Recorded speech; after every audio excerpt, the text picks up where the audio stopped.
The current pandemic, social isolation, and other hardships can have a negative effect on a family. That's why it's so important to protect the youngest victims and prevent child abuse and neglect. Joining us now with more from the group Parents and Children Together are Ryan Kusumoto, President and CEO, and Tina Porras-Jones, Vice President of Community Building Programs. Good morning to you both. Thanks for joining us. Good morning. Good morning. This is a very hard time for all of us, but what kind of effect does it have on the family and the kids? Yeah, thanks, Christine. So one of the things that we're concerned about right now is that there are many cases of child abuse and neglect that are going unreported.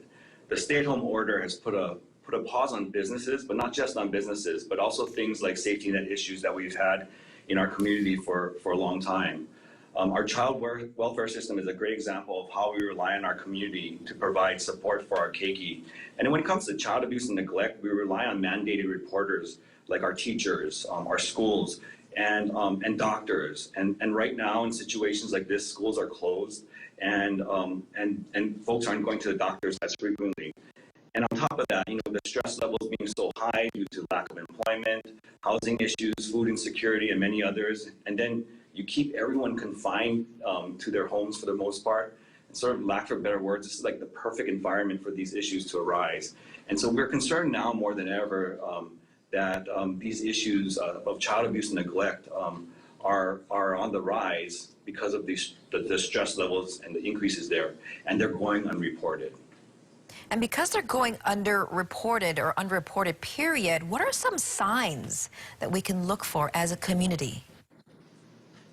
Yeah, so some of the signs, Christine, are if you hear a neighbor, arguing with family argument or family violence, that could be extended yelling, it could be a baby crying over time, or if you go to, the grocery store and you see something, we really want folks to reach out and call out for help to the child welfare services, to their hotline, because a lot of times they're the trained professionals and they can let us know, let the community know how they can handle this problem. But the main thing is be sure to reach out to someone so that this does not go unreported. Because sometimes a lot of neighbors, they want to do something, they want to help, but they don't want to necessarily call police or call 911. A lot of times they don't want to get involved, period, because they don't want to make waves. But there are resources that are available. Absolutely. And for families themselves, there's a resource of Aloha United Way, sponsors 211. You can call and you can get parenting resources, you can get food, financial, medical, there's all types of counseling resources. So folks need to know that there are resources out there like that for the families themselves in need. And then for you as a neighbor or as a friend or as a family member, I would encourage you to just call the hotline, because a lot of times people don't understand. They get 19,000 calls a year. Wow. And not many of those, 4,500 of those calls go to actually an assignment or a case. So a lot of the phone calls they do are just talking story, consulting, trying to figure out, does this family need help, and to get them the right help that they need. And Tina, you mentioned talking story, because sometimes a lot of people who are stressed out during this time and need help, they just need an ear that they can talk to, someone who can listen. Do you have any kind of advice to maybe adults or parents who are going through a hard time right now? Absolutely. I would say, take a breath. We're all in this together. We're all kind of in the same situation, and be there for each other now more than ever. In our culture, we're very tight-knit about helping each other out, helping a neighbor, a friend, a family, even just being an ear. When you're, Zooming, FaceTiming, Duo, try to keep that social connections, because that's what really supports our families. And it supports us. We're humans. We need that social connection.